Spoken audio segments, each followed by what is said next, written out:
Welcome to our channel. இன்றைக்கி நம்ம என்ன ரெசிபி பார்க்க போகிறோம்னா கேரட் அல்வா எப்படி பண்ணுறதுன்னு பார்க்க போகிறோம்.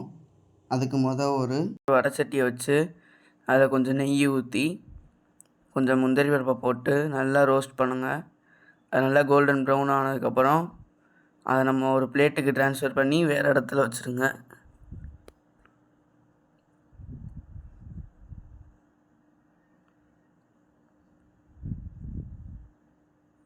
அதே நெய்யில் துருவி வச்ச கேரட்டை போட்டுக்கோங்க.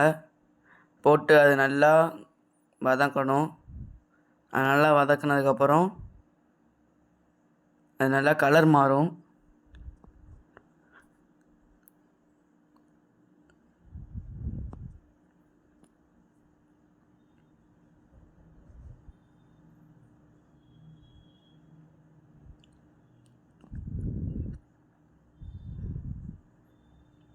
நல்லா கேரட்டை வதக்கணும். அது கலர் மாறும். அது உங்களுக்கு டிஃப்ரென்ஸ் தெரியும் கலர். வீட்டிலையே ஈஸியாக செய்யலாம் அந்த ரெசிபியை.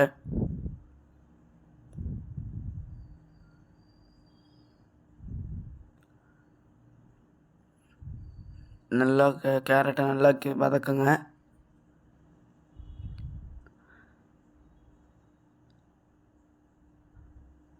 இப்போ அது நல்லா வதங்கினதுக்கப்புறம் ஒரு 1/2 லிட்டர் அளவு பாலை ஊற்றி அந்த பால்லே அது வெந்து அந்த பால் நல்லா சுண்ட வற்றணும்.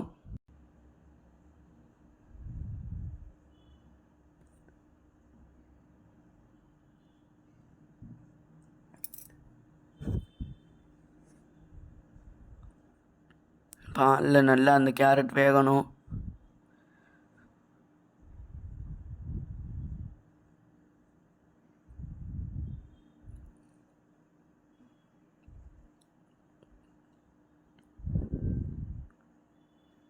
நல்லா கிண்டி விட்டு வேக வைங்க கேரட்டை பாலில்.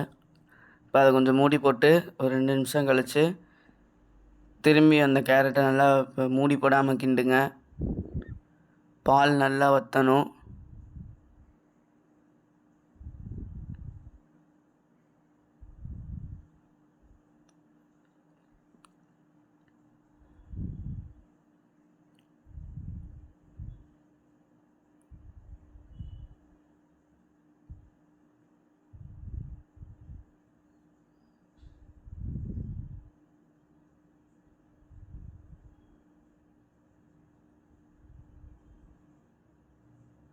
பால் நல்லா வற்றிருச்சு. இப்போ ஒரு வாட்டி கிண்டி விடுங்க.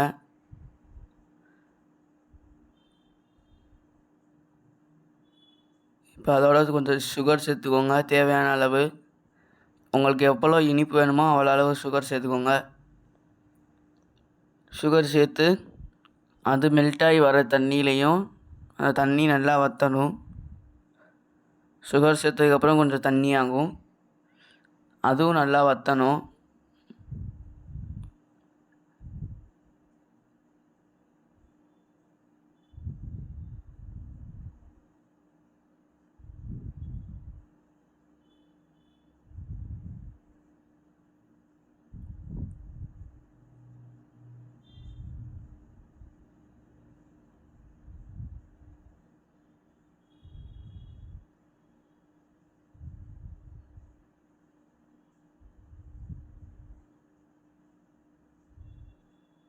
இந்த மாதிரி ஒரு பதத்துக்கு வரும்.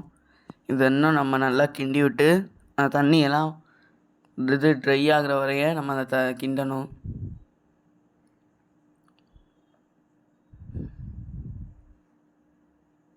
இப்போ ஓரளவு ட்ரையாக இருக்குது. இப்போ 2 ஸ்பூன் அளவு நெய் ஊற்றி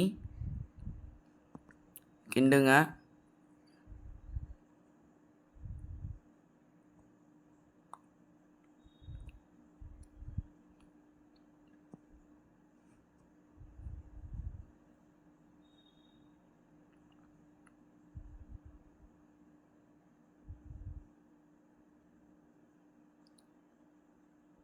இப்போ நெய் ஊற்றி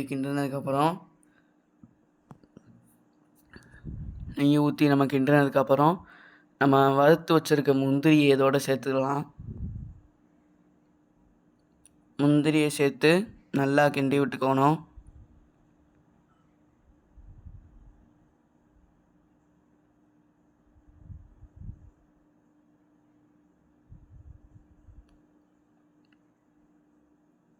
முந்திரி நல்லா கிண்டி விட்டுக்கோங்க. இப்போ கிண்டி விட்டுட்டா நம்மளோட ருசியான கேரட் அல்வா ரெடி.